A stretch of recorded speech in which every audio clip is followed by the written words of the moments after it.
Students are today's topic is air pressure. Air pressure क्या होगा? हमारे अर्थ के सरफेस के ऊपर हवा, एयर मीन्स हवा, जितना प्रेशर जनरेट करेगी, जितना प्रेशर लगाएगी, उस प्रेशर को एयर प्रेशर बोलते हैं। तो डेफिनेशन होगी, the surface of earth is surrounded by A thick layer of air. Mean जो हमारा अर्थ का सरफेस है, अर्थ की जो ज़मीन है जहाँ पर हम रहते हैं, वो चारों तरफ से हवा से घिरी हुई है। एक मोटी लेयर है हवा की, बहुत ज़्यादा एयर है हमारी, जिससे हमारी अर्थ का सरफेस घिरा हुआ है। This air has mass and it exert force on the surface of the earth. और इस हवा का कुछ मास होगा, कुछ वजन होगा, और वो हमारे अर्थ के सरफेस के ऊपर फोर्स लगाती है, फोर्स एक्सर्ट करती है। तो इसी फोर्स को बोलेंगे air pressure.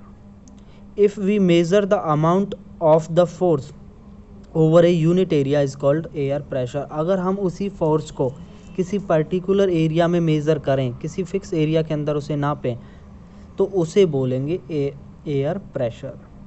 The atmospheric pressure is measured with the help of a device is called barometer. तो जिस डिवाइस की हेल्प से हम एटमॉस्फेरिक प्रेशर को, एयर प्रेशर को मेज़र करते हैं, नापते हैं, उस डिवाइस को बोलेंगे बैरोमीटर।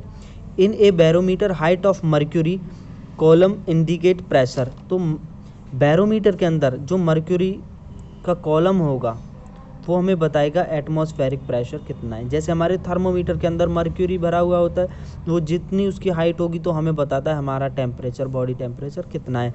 तो उसी तरीके से हमारा बैरोमीटर काम करता है। The normal atmospheric pressure of sea level is 76 centimetre of mercury. जो हमारा नॉर्मल एटमॉस्फेरिक प्रेशर होगा सी लेवल पे, उसमें मर्क्यूरी की हाइट होगी 76 सेंटीमीटर।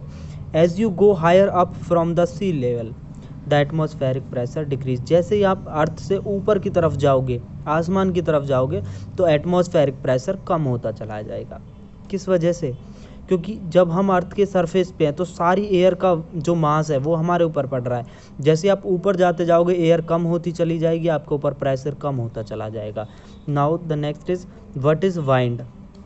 ये तो था एयर। और वाइंड क्या होगा? जब एक स्पीड के साथ एक डायरेक्शन में हवा चले, जिसको आंधी या तूफान बोलते हैं। तो वाइंड क्या होगा? When air moves from one area to another. जब हमारी हवा एक जगह से दूसरी जगह पर जाती है, इट इज़ कॉल्ड वाइंड, तो उसे हम वाइंड बोलते हैं। The speed of wind varies 5 to 10 kilometre per hour for normal breeze. जो हमारी नॉर्मल हवा चलती है उसकी स्पीड कितनी होती है? 5 से 10 किलोमीटर प्रति घंटा। एक घंटे में 5 से 10 किलोमीटर चलती है। And 250 to 500 kilometre per hour of huge storms. और जो तूफान होते हैं, हैवी तूफान होते हैं, उनकी स्पीड होती है 250 से 500 किलोमीटर प्रति घंटे। The speed and direction of wind depend upon the rotation of earth. जो हमारी हवा की, वाइंड की स्पीड और डायरेक्शन, वो हमारी डिपेंड करती है रोटेशन ऑफ अर्थ। अर्थ जो हमारी रोटेट करती है, घूमती रहती है, उस पर। दूसरा हाइट, और तीसरा टेम्परेचर। जो हवा हमारी होगी वो हाई टेम्परेचर से लो टेम्परेचर की तरफ मूव करती है। तो कोई टॉपिक आपको समझ में नहीं आया, कोई पॉइंट आपको समझ में नहीं आया, तो वो मेरे से पूछ लेना।